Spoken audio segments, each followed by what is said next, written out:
بسم الله الرحمن الرحیم. السلام علیکم ورحمۃ الله وبرکاتہ. زه ثناء الله د خپل یوټیوب چینل ټیکنیکل باجوړ نه زه تاسو ته بیا مخاطب ملګرو په نوې ویډیو کې درخوایم چې تاسو د خپل اړۍ پاسورډ هېر شوی هغه څنګه کولی شئ تاسو معلوم کړئ.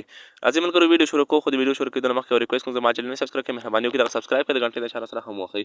تر ټولو نه مخکې ملګرو تاسو خپل موبایل کې به فیسبوک اوپن کړئ. تاسو چې کله فیسبوک اوپن کړئ ملګرو دلته چې تاسو کوم ته چې کله دا اوپن کړئ ملګرو دغه کې تاسو ته لاندې ښکاري د فایند یور اکاونټ دغه ته لیکلي به دغه فایند یور اکاونټ په دغه باندې به کلیک وکړئ ملګرو.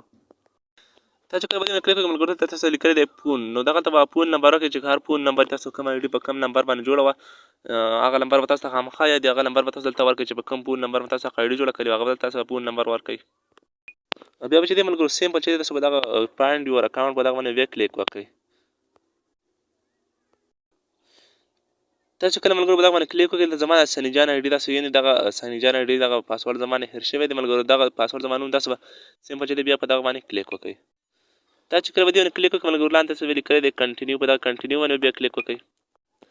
دلته به تاسو ملګرو ستاسو د موبایل ته چې دی هغه به میسج یو راولېږي دغه څلور شپږ انچي کوډ هغه به راولي. تاسو دغه کوډ چې دی هغه ته ورکړئ شپږ انچي کوډ هغه به دلته تاسو انټر کړئ. نو اوس ګورم چې هغه کوډ یې ماته راولېږي هغه به دغه ته انټر کړم او په دې کنټینیو باندې به کلیک وکړم. ملګرو تاسو که دغه کنټینیو پسې وختو دلته بیا چې دی ټایپ نیو پاسورډ چې نوی پاسورډ تاسو ورکوئ هر څنګه پاسورډ ورکوئ تاسو به دلته چې دی نوی پاسورډ ورکړئ. داسې کې ورکولی شئ تاسو. داسې کې به نوی پاسورډ کې داسې نوی پاسورډ ورکوم ملګرو.